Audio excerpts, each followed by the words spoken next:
Bonjour à tous, j'espère que vous allez bien. Aujourd'hui, nous allons regarder la blessure d'humiliation, les origines, les manifestations et la guérison. Vous vous sentez souvent coupable, écrasé par le regard des autres, comme si vous n'aviez pas le droit d'exister pleinement? Ce que vous ressentez pourrait venir d'une blessure bien plus ancienne que vous ne le pensez, la blessure d'humiliation.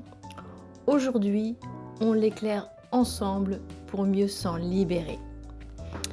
Alors, d'où vient cette blessure?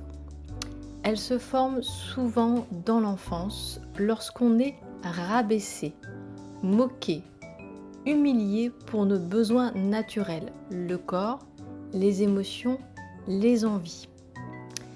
Elle peut naître d'une éducation culpabilisante, d'un parent qui se sent lui-même honteux ou de situations où l'enfant a été exposé, ridiculisé ou nié dans son intégrité. On développe alors ce qu'on appelle une croyance inconsciente. Je suis sale, je dérange, je dois me cacher pour être aimé. Comment elle se manifeste à l'âge adulte, cette blessure d'humiliation? Alors, il y a plusieurs possibilités. Vous êtes dans l'auto-sabotage et la culpabilité constante. C'est-à-dire, on se sent de trop, pas à la hauteur, même quand personne ne nous le fait ressentir. Vous avez peut-être des difficultés à poser vos limites. C'est-à-dire, on accepte trop, on porte les autres jusqu'à s'oublier. Vous pouvez aussi avoir honte de votre corps ou de vos désirs. Donc, on réprime ses besoins, on n'ose pas être soi. Vous pouvez aussi avoir un humour autodérisoire ou effacement.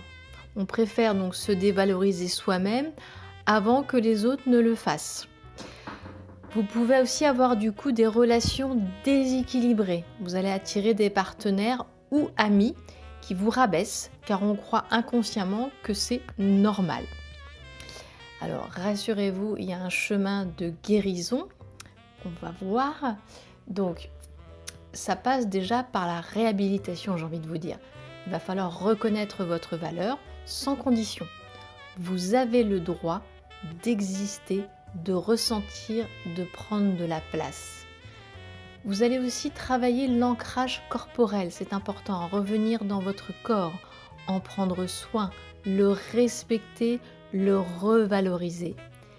Exprimer la honte pour la transformer, par l'écriture, l'art, la parole, ce qui a été tu doit être nommé pour guérir. Je donne l'exemple, voyez, moi j'ai écrit un recueil de poèmes puisque pendant longtemps, pour d'autres raisons, j'avais besoin d'exprimer ma douleur. Donc l'écriture est souvent libératoire. Moi j'ai écrit un recueil. On peut aussi écrire simplement un journal intime pour déposer ses blessures et tout ce qu'on a dans le cœur. C'est important. Vous avez ensuite, il va falloir vous libérer de votre culpabilité. Comprendre qu'elle ne vous appartient pas. Elle a été transmise, projetée, mais elle peut être déposée. Et il va falloir vous autoriser à la joie, bien sûr. Faire des choses qui nourrissent la légèreté, l'estime, la créativité. Guérir cette blessure, c'est retrouver le droit d'être soi pleinement. Alors, sachez que vous n'avez jamais été trop. Vous avez juste appris à comprendre que la lumière était un fardeau. Aujourd'hui, votre lumière, elle attend que vous la laissiez rayonner à nouveau. Même la blessure la plus profonde n'éteint pas votre essence. Elle la prépare à briller plus fort encore. Voilà. Si cette vidéo vous a parlé, n'oubliez pas de vous abonner à la chaîne, d'activer la cloche pour ne rien manquer et de laisser un petit mot en commentaire si vous aussi vous êtes dans ce chemin de libération. Voilà, et n'oubliez pas, en bas de la page du descriptif, je mets un lien vers un livre.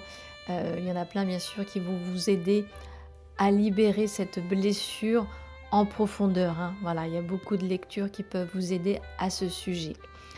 En tout cas, je vous dis à très vite pour la prochaine blessure et surtout, n'oubliez jamais de prendre soin de vous. À bientôt.